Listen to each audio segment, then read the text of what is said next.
গতকাল রাতে ফরিদা পাগলের মতো গ্রামের রাস্তা দিয়ে চলছিল। সেই সময় ডাকাতদের নজর পড়ে। ডাকাতরা তাকে নির্জন স্থানে ধরে নিয়ে গিয়ে খুব বাজেভাবে নির্যাতন করে ফেলে রাখে। আশেপাশে কেউ না থাকায় অতিরিক্ত রক্তক্ষরণে ফরিদা সেখানে মারা যায়।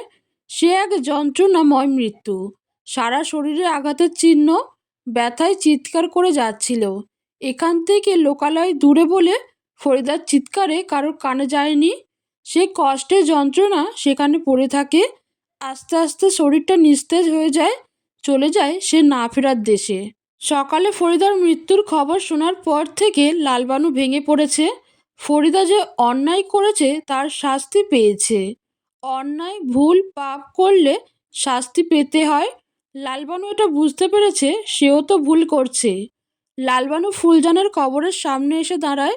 সেখানে নিজাম মৃত ফুলজানকে মাটি চাপা দিয়েছে। মাজেদের কথায়, মাজেদের সেদিন বড্ড তাড়া ছিল, সেজন্য সে লালবানুর চোখ মেলার অপেক্ষা করেনি। লালবানু সব কিছু ভাবছিল। এসব ভাবতে ভাবতে তার চোখ দিয়ে পানি চলে এলো। সেদিনের ঘটনা চোখের সামনে স্পষ্টভাবে তার মনে পড়ে। সেদিন প্রথম যখন ফরিদা জানায় ফুলজান বেঁচে নেই, লালবানুর চোখ মেলার অপেক্ষা না করে তার ফুলজানকে কবর দেওয়া হয়েছে। তখন লালবানু সব কিছুকে পিছনে ফেলে দৌড়ে ফুলজানের কবরের কাছে চলে আসে। পাগলের মতো আচরণ করা শুরু করে। লালবানু তার হাত দিয়ে ফুলজানের কবরের মাটি সরাতে থাকে আর বলে, আমার মাইয়া বাইচা ছিল, সে মরে নাই। তারে এইভাবে কেউ মাটি দিতে পারে না।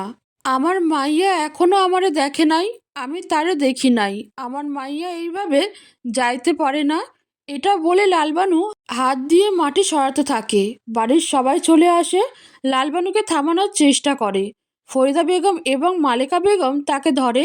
লালবানু তাদের থেকে নিজেকে ছাড়ানোর চেষ্টা করে আর বলে, তোমরা খুনি, তোমরা আমার মাইয়ারে মায়েরা ফেলছো, আমার থেইকা তাকে দূরে করছো, আমার মাইয়ারে আমার মুখটা দেখতে দাও নাই। এটা বলে লালবানু তাদের ধাক্কা দিয়ে সরিয়ে দেয়। তারপর পুনরায় মাটি সরানোর চেষ্টা করে। সে পাগলের মতো বলছে, এই বাড়ির অমানুষগুলো আমার মাইয়ারে আর আমারে দেখা করতে দেয় নাই। আমি আমার মাইয়ারে দেখব, আমার মাইয়াও আমারে দেখব। মাঝে দেশে লালবানুকে একটি লাথি মারে। লালবানু মেঝেতে পড়ে যায়। মালেকা বেগম মাজেদকে ধমক দিয়ে বলে, সন্তান হারাইছে, মাথা ঠিক নাই, তাই বইলা তুই এমন করবি? মাজেদ রাগান্বিত গলায় বলে, ও যেইটা করতেছে সেইটা পাপ। কবর দেওয়া মানুষের লাশ বাইর করা কত বড় পাপ সেইটা ওর জানা উচিত। আমার মাইয়া আমারে দেখব, আমি আমার মাইয়ারে দেখব, আমাগো মা মাইয়ার দেখা হওয়া লাগবো। আমার মাইয়া আমারে দেখতে চাই, আমিও তারে দেখতে চাই। এটা বলে লালবানু আবারও একই কাজ করতে যায়। তখন মাজেদ খা তাকে টেনে নিয়ে আসে। লালবানু আসতে যায় না। সে চিৎকার দিয়ে বলে, আমার মাইয়ার লগে আমারে দেখা করতে দাও। আমার মাইয়া আমার জান, আমার কলিজা, আমার ফুল। লালবানুর পাগলামি সময়ের সাথে বেড়ে যায়। মাজেদ খা তাকে ঘরে নিয়ে আসে। ফরিদা বেগম লালবানুকে ধরে। তাকে ধরে বোঝানোর চেষ্টা করে, কিন্তু লালবানু বুঝে না। লালবানুর চোখ দিয়ে অশ্রু গড়িয়ে ফুলজানের কবরের উপর পড়ে। তার মা সত্তার আবেগী মন বলে, সেদিন ওরা আমার মাটি খুঁড়তে দিল না। আমার মাইয়া নিশ্চয়ই আমরা দেখতে পারত। আমিও আমার মাইয়ার সুন্দর চেহারাখানা পরাণ জুড়াইয়া দেখতে পারতাম। লালবানু সেখানে বসে পড়ে। সে কান্নায় ভেঙে পড়ে। সে ফুলজানকে বলে, সেই সময়ে তোমার আম্মা ভালো ছিল ফুলজান। সে নিজের মনের মধ্যে এক পরপুরুষের লাইগা অনুভূতি জন্মাইলেও সেই অনুভূতির প্রশ্রয় দেয় নাই। তারপর থেইকা তোমার আম্মা খারাপ হইয়া গেছে। সে অনুভূতিরে প্রশ্রয় দিছে, পাপ করছে। এই একই পাপ ভাবি করছিল। তার তো মেলা বড় শাস্তি হয়েছে, আমারও কি হইব? লালবানু এসব কথা ভেবে আরো বেশি ভেঙে পড়ে। তার বুকের মধ্যে ভয় জন্মায়। সে মনে মনে বলে, আমি আমারে নিজে কলঙ্কিত বানাইয়া ফেললাম। এই কলঙ্কের দাগ কিভাবে যাইব? খাবারের পরিবেশ কেমন শান্ত হয়ে গেছে। কয়েক দিনের মধ্যে মাজেদ খা এবং ফরিদা বেগম দুজনে মারা গেল। মালেকা বেগম একদম ভেঙে পড়ে। অন্যদিকে আলতাফের ফরিদার জন্য কষ্ট হচ্ছে। একসাথে এতদিন ছিল, মায়া জন্ম নিয়েছিল প্রচুর। সেই মায়া থেকে আজ কষ্ট হচ্ছে, নয়তো আলতাফ জানতো ফরিদার পরিণতি খুবই খারাপ হবে। এত খারাপের মাঝে যেটা ভালো ঘটছে তা হলো গতকাল ডাকাত দলটি লুটপাট করে পালানোর সময় পুলিশের হাতে ধরা পড়ে, তাদেরও অন্যায়ের শাস্তি হবে। নিজাম বেশ খুশি হয়, এই দলটি তার বোনের সাথে খারাপ কাজ করেছিল, তাদের পুলিশ ধরতে পেরেছে শুনে সে মনে মনে বেশ খুশি হয়। নিজাম লালবানুকে খুঁজতে খুঁজতে ফুলজানের কবরের কাছে নিয়ে চলে আসে। সেখানে বসে লালবানুকে কান্না করতে দেখে অবাক হয় না।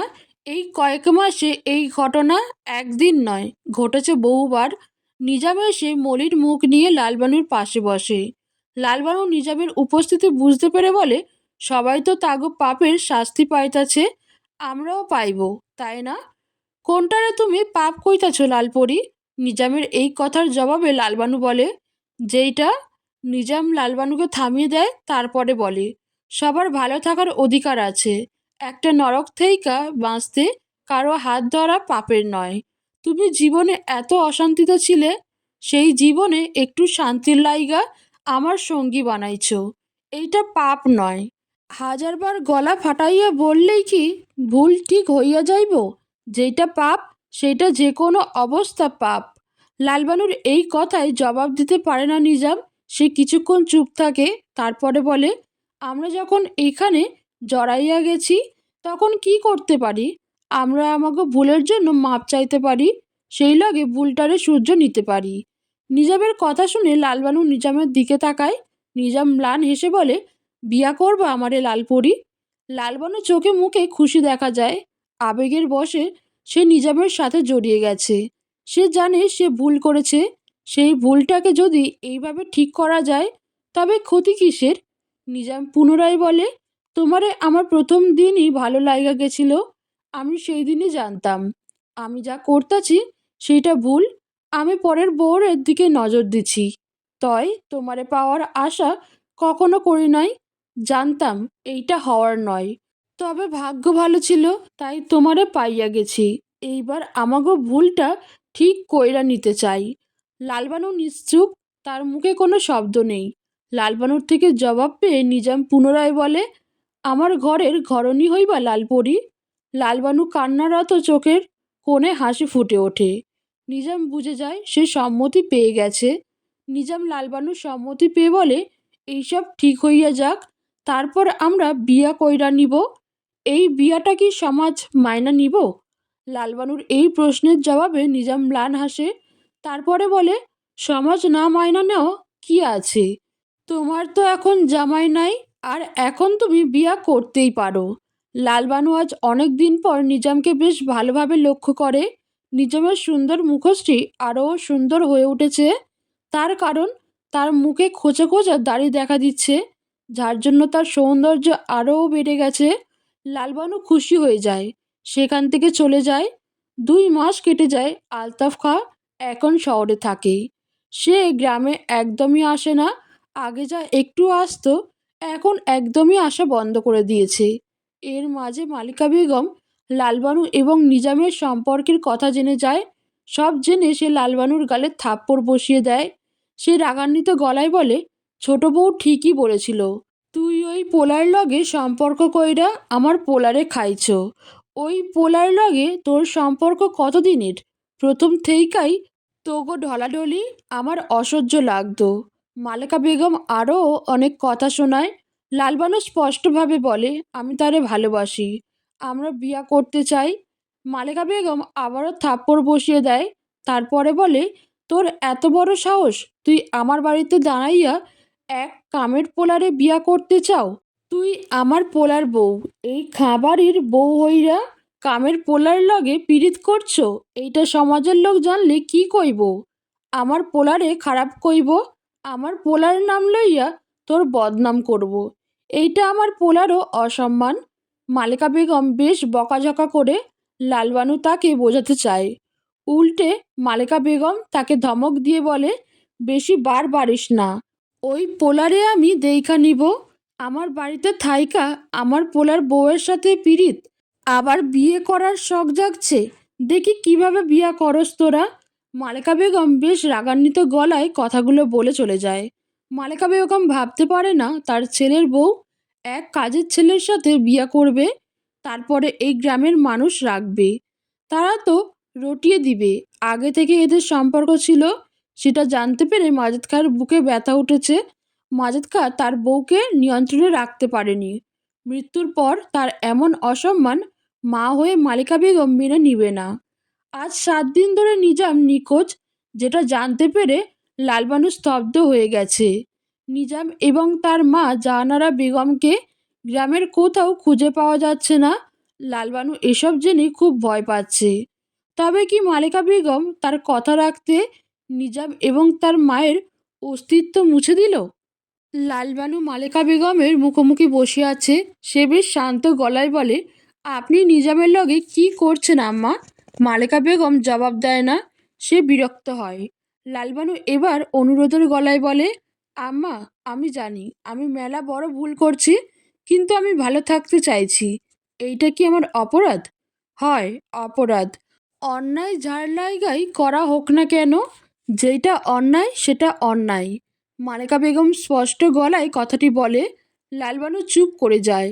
সে আরও দুবার মালেকা বেগমের কাছে নিজামের কথা জানতে চায়, কিন্তু মালেকা বেগম কিছুই বলে না। লালবানু নিজের ঘরে এসে কান্নায় ভেঙে পড়ে। তার জীবনটা কেমন হয়ে গেছে। লালবানু নিজেকে সান্ত্বনা দিয়ে বলে, লালবানুগো ভালো থাকতে চাইতে নাই। লালবানুগো জীবন ভালো থাকা লেখা থাকে না। লালবানু চোখের অশ্রুতে বিছানা ভিজে যায়। লালবানু জন্ম হয়েছে কষ্ট পাওয়ার জন্য, তাই সবসময় তার সাথে দুঃখের ঘটনা ঘটেছে, তার সাথে ভালো কিছু ঘটেনি। হয়তো আর কখনো ঘটবে না, তাই তো নিজাম এভাবে হারিয়ে গেল। সময় ধীরে ধীরে কেটে যায়, দিন পেরিয়ে মাস যায়। নিজামের আর দেখা মেলে না। এই কয়েক মাসে লালবানু বেশ স্বাবলম্বী হয়েছে। সে এখন বাইরের দুনিয়ায় একা একা চলাফেরা করতে পারে। এত বড় বাড়িটির সব দেখাশোনা একা হাতে করে। মালেকা বেগম বেশিরভাগ সময় ঘরে কাটায়, সে বাড়ির কোনো কাজে আগ্রহী নন। আসলে মাজেদ খাঁয়ের মৃত্যুয় আলতাফের শহরে একা থাকা সব মিলিয়ে সে নিজেও বেশ কষ্টে আছে। লালবানু সময় মতো তার ঘরে খাবার দিয়ে আসে। সেই সময় লালবানুর সাথে মালেকা বেগমের কথা হয়, তবে কথা তেমন হয় না। লালবানু তার ফোলা পেটে হাত দিয়ে সন্তানকে অনুভব করছিল। সেই সময় চোখ বন্ধ করতে সে দেখে ছোট ছোট পায়ে তার মেয়ে তার দিকে এগিয়ে আসে। আলতো করে তার হাতে নিজের ছোট্ট নরম হাতটি রাখে। লালবানু মুখে হাসি ফুটে ওঠে। সুলতানের কথায় কল্পনা থেকে বেরিয়ে আসে লালবানু। সুলতান বলে, লালবানু। লালবানু ভাবনা থেকে বেরিয়ে আসতে তার চোখ থেকে দুফোঁটা অশ্রু গড়িয়ে পড়ে। নীলুফা এগিয়ে এসে বলে, তুমি কান্না করছো? লালবানু মাথা নাড়িয়ে না জানায়। সে চোখ মুছে নেয়। নীলুফা তাকে বসতে বলে। লালবানু বিছানার এক পাশে বসে নীলুফার ফোলা পেটের দিকে তাকিয়ে থাকে। সে একটু আগে যখন নীলুফাদের বাড়ি আসে, তখন দরজা দিয়ে দেখে সুলতান খুব যত্ন নিয়ে নীলুফার হাত ধরে তাকে রান্নাঘর থেকে নিয়ে আসছে। তারপরে বলছে, এই অবস্থায় তোমারে রান্না করতে কে বলছে? একটু রান্না করলে কি হবে? নীলুফার প্রশ্নের জবাবে সুলতান বলে, আমার বাবু মেলা কষ্ট পাইব, সেইটা আমি চাই না। ও, শুধু বাবু কষ্ট পাবে? নীলুফা কিছুটা অভিমানের সুরে বলে। যার জবাবে সুলতান বলে, আরে আমারও কষ্ট হইব। নীলুফাকে দেখে লালবানু বুঝতে পারে সে গর্ভবতী। তাদের সুন্দর মুহূর্ত দেখে কল্পনায় নিজের মেয়ের ভাবনায় চলে যায় লালবানু। নীলুফা কিছুটা অবাক চোখে লালবানুকে দেখে বলে, তুমি এত দূর শহরে একা একা আসলে? হয়, আমার তো কেউ নাই, তাই একা আসতে হইল। লালবানু মুখে হাসি ফুটিয়ে তোলার চেষ্টা করে বলে। নীলুফা এবং সুলতান কিছুটা অপ্রস্তুত হয়ে পড়ে। লালবানু তাদের অবস্থা বুঝতে পেরে বলে, ঝাড়লাইগা আসলাম। হ্যাঁ বলো। নীলুফা জানতে চায়। লালবানু বেশ শান্ত গলায় বলে, তোমার আম্মা আর ভাইজানের কি খবর? নীলুফা এই কথা শুনে বেশ অবাক হয়। সে বিস্ময়কর দৃষ্টিতে বলে, মানে? এইটা তো আমাগো চাইয়া তোমার ভালো জানার কথা লালবানু। সুলতানের কথায় লালবানু জিজ্ঞাসা দৃষ্টিতে তার দিকে তাকায়। সুলতান বলে, তোমরা এক লগে গ্রামে থাকো, আমরা তো থাকি না, তাগো লগে আমাগো যোগাযোগ নাই। বিয়ার পর একবার গেছিলাম, সেই সময়ে তারা বইলা দিছিল আর যেন গ্রামে না যাই। আসলে বোঝই তো, গ্রামের মানুষ তাগো কাজে সমাজের মূল্য বেশি, তাই সমাজের কথা শুই না তারা থাকতে পারবো না। আমরাও না কথা বাড়াই নাই, প্রতিবেশীরা আমাগো সামনে কথা শুনাইলে আমরা জবাব দিতে পারি, আড়ালে শুনাইলে তো আমাগো কিছু করার নাই। তাই তাগো শান্তির লইগা আর গ্রাম যায় নাই। তারা তারপর থেকে আমাগো লাগে যোগাযোগ রাখে নাই, আমরাও নাও। নীলুফা এবং সুলতান নিজামদের খবর জানে না, শুনে লালবানু বেশ হতাশ হয়, তবে সেটা বুঝতে দেয় না। তাদের সাথে হাসি মুখে কথা বলে। লালবানু বেশ কৌশলের সঙ্গে প্রসঙ্গ বদলে ফেলে। লালবানু বলে, তোমাকে বিবাহিত জীবন তাইলে মেলা ভালো আছে। লালবানু প্রশ্নটি নীলুফাকে করে। নীলুফা জবাবে খুশি হয়ে বলে, হ্যাঁ, সুলতানের মতো জীবনসঙ্গী পেয়েছি, এটাই অনেক। নীলুফা ধীরে ধীরে সুলতানের প্রসঙ্গ করতে থাকে। সুলতান এসব শুনে মুচকি হাসে। নীলুফা জানায়, শহরে এসে প্রথম প্রথম সে বেশ মনমরা থাকতো। সবসময় সুলতান তাকে সঙ্গ দিয়েছে, তার মন ভালো করার চেষ্টা করেছে। নীলুফা খুশি মনে সব বলে যায়। লালবানু মুগ্ধ হয়ে সব শুনে, তার চোখে মুখে মুগ্ধতা ফুটে ওঠে। লালবানু সুলতানের দিকে তাকিয়ে মনে মনে বলে, এই সমাজে সুলতানের মতো পুরুষ মেলা আছে, আমরা তাগো দেখতে পাই না। আসলে সমাজে মাজেদ খায়ের মতো পুরুষাঙ্গ নোংরামো ছড়িয়ে যায়, যার ভিড়ে সুলতানেরা হারাইয়া যায়। নইলে সুলতানরা এই সমাজে কম নাই। একটা সমাজে শুধু মাজেদ খায়ের মতো পুরুষরা থাকে না, সেখানে সুলতানও থাকে। ভাগ্যবান তারা যারা সুলতানকে জীবনসঙ্গী হিসেবে পায়। লালবানু সুলতান এবং নীলুফার থেকে বিদায় নিয়ে গ্রামে চলে আসে। দিনের পর দিন কেটে যায়, মাসের পর মাস। এভাবে প্রায় 2 বছর কেটে যায়। আজও লালবানু নিজামের খোঁজ পায়নি। তবে সে ভীষণভাবে নিজামের অপেক্ষা করছে। নিজামের অপেক্ষায় প্রহর গুনে চলেছে। সেদিন সন্ধ্যাবেলায় লালবানু কাঁথা সেলাই করছিল। বাইরে তুমুল বৃষ্টি হচ্ছে। বৃষ্টির জন্য চারিদিক অন্ধকার হয়ে গেছে। লালবানু একটি বাতি জ্বালিয়ে কাঁথা সেলাচ্ছিল। এই সময় সদর দরজায় কেউ কড়া নাড়ে। লালবানু শব্দ পেয়ে এসে দরজা খুলে। লালবানু হতভম্ব হয়ে যায়। সে 2 বছর ধরে তার অপেক্ষা করেছে, সেই মানুষটি তার সামনে দাঁড়িয়ে আছে। লালবানু নিজামের দিকে ভালোভাবে তাকায়। নিজাম এখন প্রাপ্তবয়স্ক যুবক হয়ে গেছে। মুখ ভর্তি দাঁড়িয়ে গজিয়েছে, চোখগুলো শান্তভাবে তার দিকে তাকিয়ে আছে। লালবানু স্তব্ধ হয়ে নিজামকে দেখে যাচ্ছে। নিজামও লালবানুকে দেখছে। এক পর্যায়ে নিজাম লালবানুকে জড়িয়ে ধরে, তারপরে বলে, মেলা ভালোবাসি লালপরি। লালবানু জবাব দেয় না। নিজাম নিজের মাথাটি তুলে লালবানুর কপালে কপাল ঠেকায়, তারপরে বলে, তোমারে ছাড়া থাকতে এত কষ্ট হইব জানলে তোমারে ছাইরা কোথাও যাইতাম না লালপরি। লালবানু ম্লান হাসে, তারপরে শান্ত গলায় বলে, মেলা দূর থেইকা আসছো, চলো প্রথমে ভেজা কাপড় বদলাইয়া নাও। নিজাম সম্মতি জানায়। বাইরে বৃষ্টি হওয়ায় নিজাম পুরো ভিজে গেছে। ভেজা শরীরে লালবানুকে জড়িয়ে ধরার জন্য সেও খানিকটা ভিজে গেছে।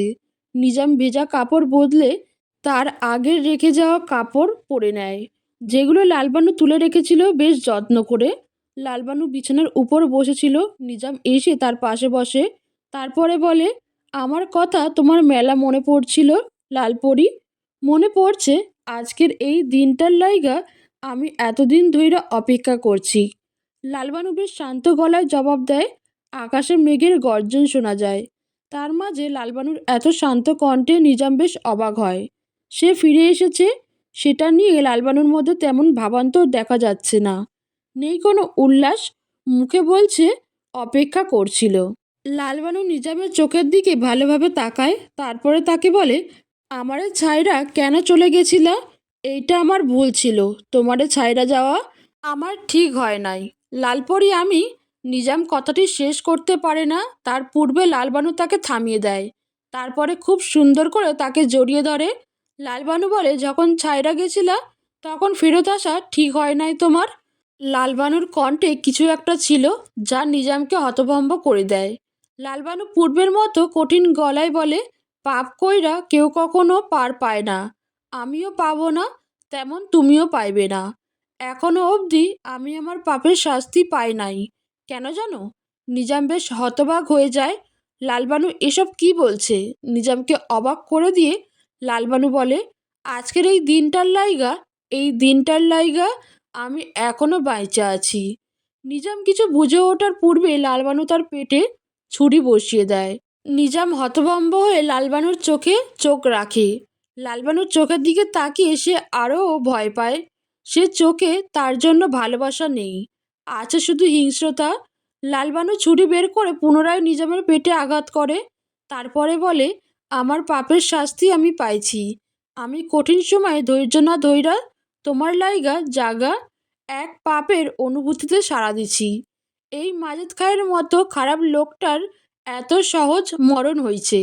আমি যদি পাপে না জড়াইতাম তাহলে ওর মরণটা অনেক কঠিন হইতো।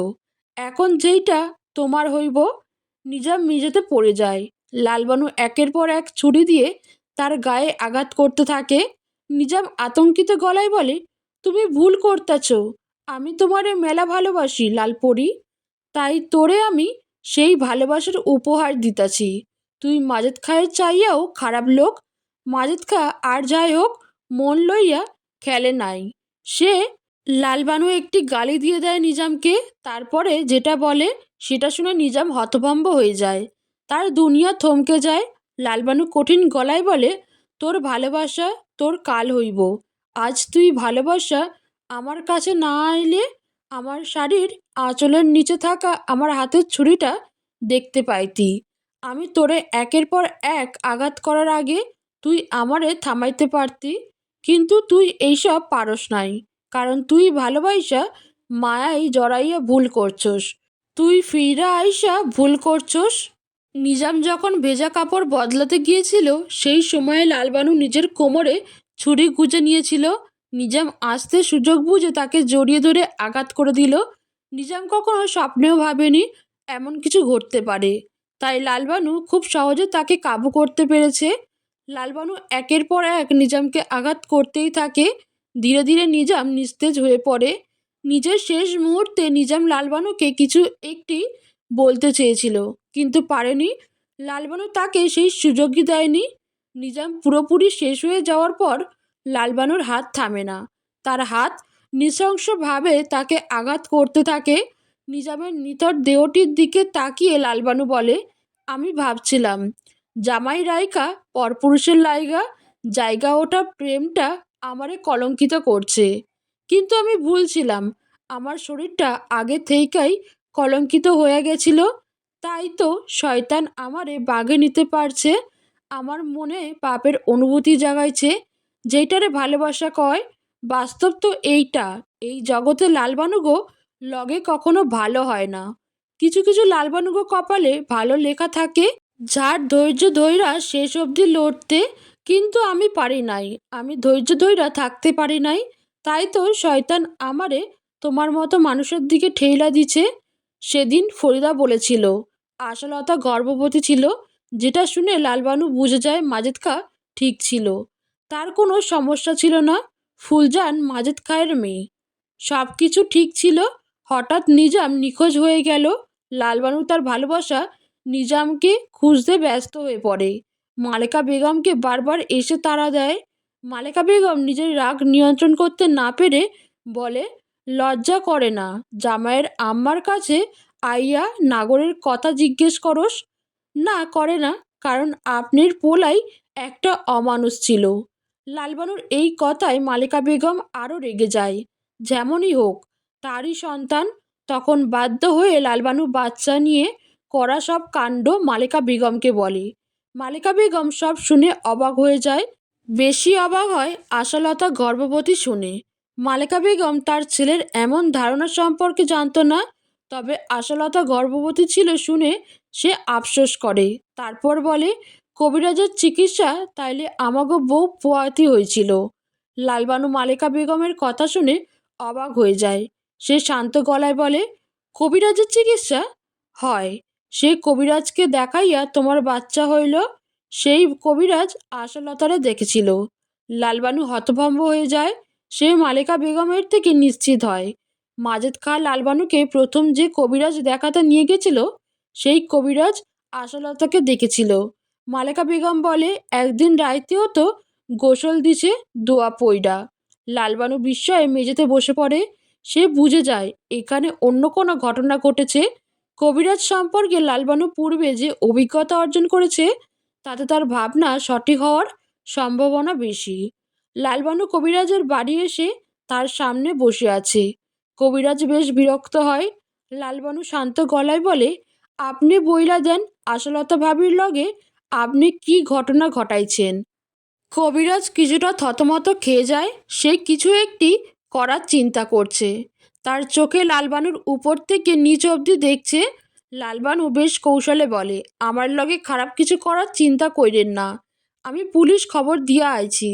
বাড়ি ঠিকভাবে যাইতে না পারলে পুলিশ আইসা আপনারে ধরবে। লোক আমার ঠিক করা আছে যে পুলিশের কাছে যাইব। কবিরাজ পুলিশের কথা শুনে ভয় পেয়ে যায়।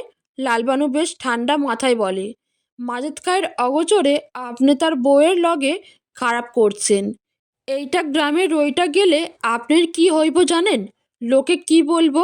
পুলিশ অবধি লইয়া যাইব। ফালতু কথা বইল না, আমি কিছু করি নাই। পুলিশে আমারে শুধু শুধু ধরব। কবিরাজের কথা শুনে লালবানু সম্মতি জানিয়ে বলে, এইটা ঠিক বলছেন। পুলিশের প্রমাণ ছাড়া আপনার কেন ধরবে? আশালতা ভাবি তো বাইচা নাই, তয় আমি বাইচা আছি। তো কবিরাজ বুঝতে পারে না। লালবানু ম্লান হেসে বলে, আপনি আমারে ঔষধ খাওয়াইয়া কি করতে চাইছিলেন মনে নাই? আমি নিজে সাক্ষী হইয়া সেইটা পুলিশরে বললে নিশ্চয়ই পুলিশ সবটা বিশ্বাস কইরা ফালাইব। কবিরাজ ভীষণ ভয় পেয়ে যায়। সে বলে, আমার কি দোষ? আমারে যা কইছে আমি তাই করছি। মানে আপনারে কে কি কইছে? কবিরাজ ধীরে ধীরে সব বলতে শুরু করে। এবার লালবানু হতভম্ব হয় না। সে জানতো এরকম কিছু হয়েছে, তবে মাজেদ খাঁ এভাবে জড়িত সেটা সে জানতো না। মাজেদ খাঁ কোনোদিন বাবা হতে পারবে না, যেহেতু তার ভাইয়ের দ্বারা সম্ভব নয় বংশবৃদ্ধি করা। আলতাফ খাঁ সমাজের চোখে পুরুষ বলে সবাই তার নামটা পুরুষ হিসেবে সম্বোধন করে, কিন্তু বাস্তবে তো সে নারী পুরুষ কিছুই নয়। তার দ্বারা বংশবৃদ্ধি সম্ভব নয়। তার বিষয়টা ধামাচাপা দেওয়া গেলেও মাজেদ খাঁ গ্রামের মাতব্বর, তার বিষয়টা ধামাচাপা দেওয়া যাবে না। তার বংশে বাচ্চা নেই, সে অক্ষম, এটা জানলে সমাজ তাকে ছিছি করবে। তাই সে একদিন আশালতাকে নিয়ে কবিরাজের কাছে আসে। সেদিন মাজেদ খাঁ জোর করে আশালতার কবিরাজের সাথে সম্পর্ক ঘটায়। শুধু সেদিন নয়, সেদিনের পর বারবার, যার জন্য আশালতা ভীষণ বিষণ্ণ ছিল, সবসময় গুমড়ে থাকতো। মাজেদ খাঁ হলো সমাজের সেই বিকৃত মানুষ যার কাছে পাপের ভয়ের থেকে সমাজের মানুষের কথার ভয় বেশি ছিল, যার জন্য সে নিজের অক্ষমতাকে ঢাকতে এই পথ বেছে নেয়। কিন্তু তারপর আশালতা মারা যায়। কাণ্ড ফরিদা ঘটালেও মাজেদ খাঁ জানতো সে আত্মহত্যা করেছে।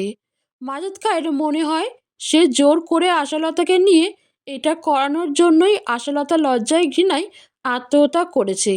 এর মাঝে রফিক শিকদার আর এক যন্ত্রণা হয়ে ধরা দেয় মাজেদ খাঁয়ের কাছে। সে একবার কবিরাজ বাড়ির কাছ দিয়ে যাওয়ার সময় সবটা দেখে ফেলেছে, যার জন্য সে মাজেদ খাঁয়ের কাছে টাকা দাবি করে। মাজেদ খাঁ দেয়। আশালতার মৃত্যুর পর রফিক শিকদারের চাহিদা বেড়ে যায়। সে সমানতালে মাজেদ এবং কবিরাজকে ভয় দেখায়, যেটা সহ্য করতে না পেরে মাজেদ খাঁ তাকে মেরে ফেলে। আশালতার মৃত্যু ধামাচাপা দেওয়া গেলেও পরবর্তীতে মাজেদ খাঁ বিয়ে করে। সেই এক কথা, তার বাচ্চা হচ্ছে না কেন। চায়ের দোকানে আড্ডায় বসলে এটা নিয়ে প্রায়ই কথা উঠত।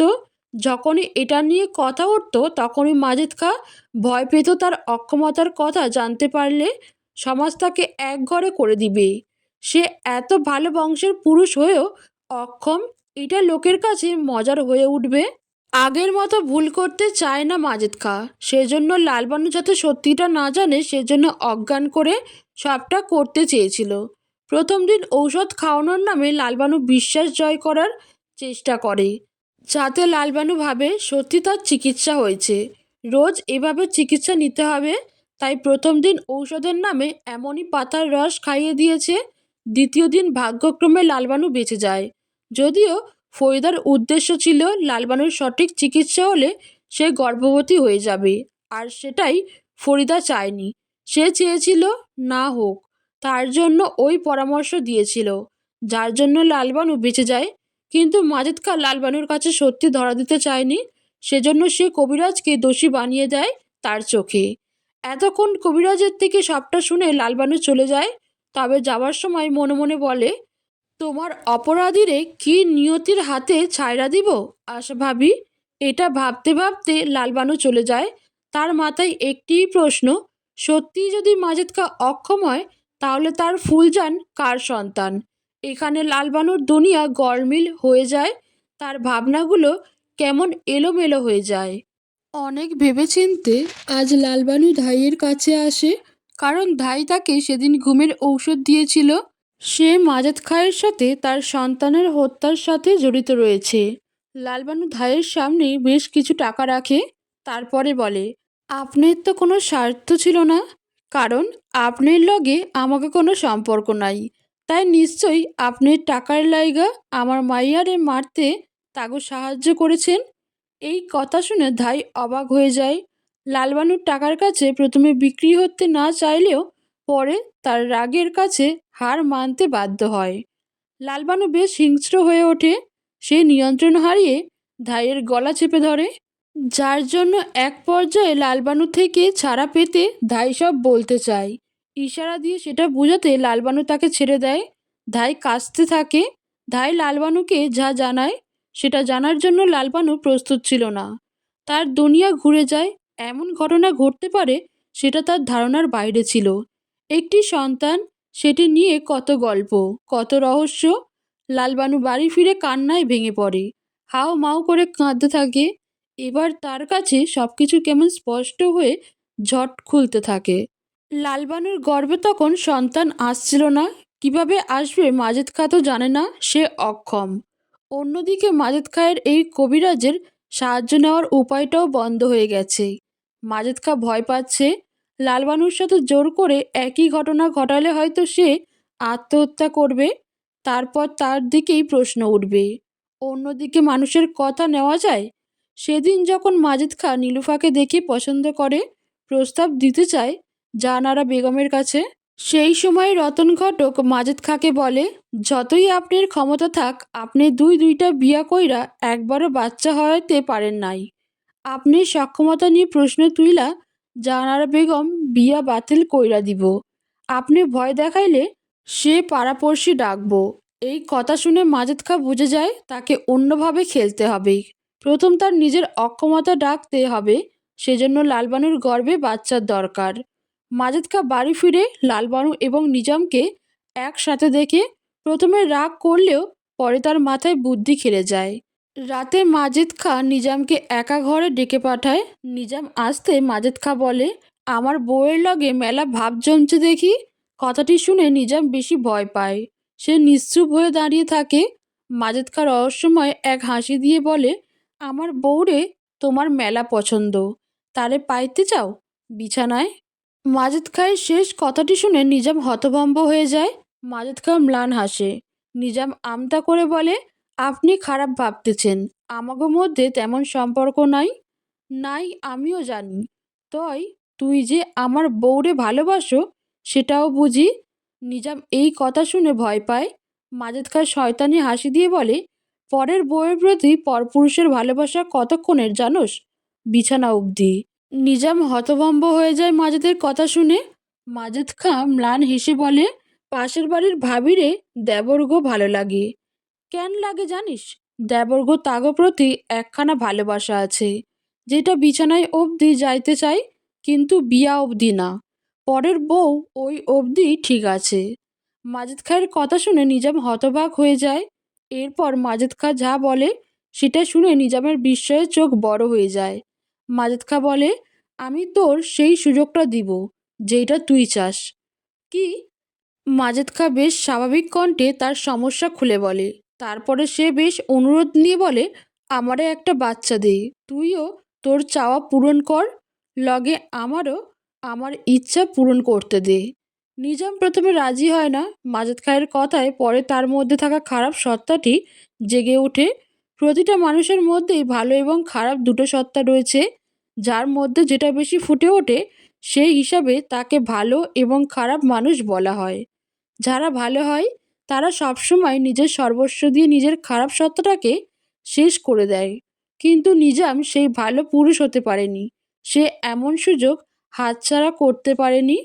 মাজেদ খাঁয়ের কথা মতো লালবানুকে খাবারে ঘুমের ঔষধ দিয়ে তার ঘরে রাত কাটায় নিজাম।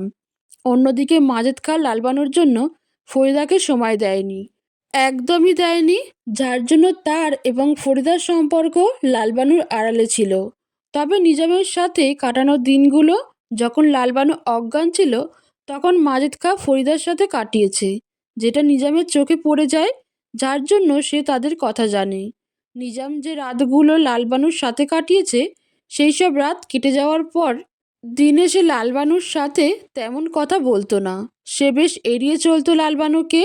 যেই এড়িয়ে যাওয়া দেখে লালবানু একদিন নিজামকে বেশ চেপে ধরে। তারপরে তাদের মাঝে সব ঠিক হয়ে যায়। আসলে নিজাম এতদিন ভয়ে ছিল, তার এসব কীর্তি লালবানু বুঝে না ফেলে, তার চোখের ভাষা ধরতে না পারে। তবে লালবানু পারেনি। তখন প্রথম নিজাম অনুধাবন করে লালবানু এক আবেগী কিশোরী, যার কাছে চোখের গভীরতায় থাকা সত্যির চেয়ে অভিনয়টা বেশি চোখে পড়ে। নিজাম সুযোগ পেয়ে যায় এমন এক আবেগীর সাথে অভিনয় করে কাটিয়ে দেওয়ার সুযোগ হাতছাড়া করতে চায়নি নিজাম। তাছাড়া তার চোখে সে সময়ে তার বাবার খুনের বদলাও নেওয়ার প্রতিশোধ জেগে ওঠে, যে কাজে তাকে লালবানু সাহায্য করতে পারে। অন্যদিকে মাজেদ খাঁ লালবানুকে সবসময় বাচ্চা তার নয় বলে কথা শোনাতো। সে আসলে চেয়েছিল লালবানু ডাক্তারের কথা শুনে ভয় পাক, তার মধ্যে অনুশোচনা জন্মাক, সে নিজের অজান্তে কোনো ভুল করে ফেলেছে, তার মনে দ্বিধা তৈরি হোক। এতে করে লালবানু তার উপরে মাথা তুলে কথা বলতে পারবে না। সে যখনই বলতে যাবে তখনই তার মনে হবে ডাক্তার কি বলেছে, তার গর্ভে বাচ্চা আসলো কোত্থেকে, তার মধ্যে দ্বিধা কাজ করবে। কিছু সময়ের জন্য হলেও এটা হয়েছিল। লালবানু সত্যি ভাবছিল মাজেদ খাঁয়ের কথা, বারবার ডাক্তারের রিপোর্ট ভুল কিভাবে আসে। তবে সে নিশ্চিত ছিল সে জ্ঞানত কোনো খারাপ কাজ করেনি, তাই তার কাছে ডাক্তারের কথাই ভুল মনে হয়েছে। মাঝে মাঝে সে দ্বিধা কাজ করত, সেটা সে ডাক্তারের ভুল বলে নিজেকে মানিয়ে নিত। দিনের পর দিন এভাবে চলে। লালবানু গর্ভবতী হয়। সেই সময়ে মাজেদ খাঁ নিজামকে ডেকে তাকে ভয় দেখায়। মাজেদ খাঁ বলে, তুই আমার বউয়ের লগে পরকিয়া করছো, তার পেটে তোর বাচ্চা, এইটা বইলা আমি সারা গ্রামে তোগো দুইজনরে বেইজ্জতি করব। কি? নিজাম ভয় পেয়ে যায়। মাজেদ খাঁ হেসে দেয়, বলে, বাচ্চাটা কিন্তু তোর, সেইটা আমি খুব সহজেই প্রমাণ করতে পারবো। এইটা নিশ্চয়ই তুই মানুষ। মাজেদের কথায় নিজামের মাথায় আকাশ ভেঙে পড়ে। মাজেদ খাঁ বেশ ঠান্ডা গলায় বলে, তোর বোন রে আমার ভাল লাগে, তার লগে আমার বিয়েটা ঠিক কর, সব ঝামেলা মিটে যাব। প্রথমে নিজাম রাজি হয় না, পরে মাজেদের ভয় দেখানোতে সে ভয় পেয়ে যায়। এটা তো সত্যি বাচ্চাটা তার, যেটা খুব সহজে প্রমাণ করা যাবে। নিজাম বেশ হতবাক হয়ে যায়। সে জেনে শুনে এত খারাপ মানুষের সাথে বোনের বিয়ে দিতে চায় না, তবুও বাধ্য। যেটাই মাজেদ খাঁয়ের পরিকল্পনা ছিল, সে এক ঢিলে দুই পাখি মারতে চেয়েছে। মাজেদ খাঁয়ের কথার বাধ্য হয়ে নিজাম তার মাকে তার বিপদের কথা বলে। অনেক অনুরোধ করে নীলুফার বিয়ে দিতে রাজি করায়। সেজন্য নিজাম লালবানুকে নীলুফার পালিয়ে যাওয়ার সময় সাহায্য করেনি, বরং ইচ্ছা করে মাজেদ খাঁয়ের সাথে সবসময় থেকেছে, যাতে লালবানু তাকে একা না পায় আর না এসব করতে বলে। কিন্তু সে নীলুফার সুলতানের সাথে চলে যাওয়ায় বেশ খুশি হয়েছিল। পরক্ষণে নীলুফার জীবনে ঘটে যাওয়া ঘটনা শুনে ভেঙে পড়ে। সে বুঝতে পারে সব কিছু মাজেদ খাঁ করছে, এজন্য বেশি করে তার উপর প্রতিশোধ নিতে ফিরে আসে নিজাম। সময় চলে যাচ্ছিল। একটা সময় পর লালবানুর সন্তানের জন্মের সময় চলে আসে।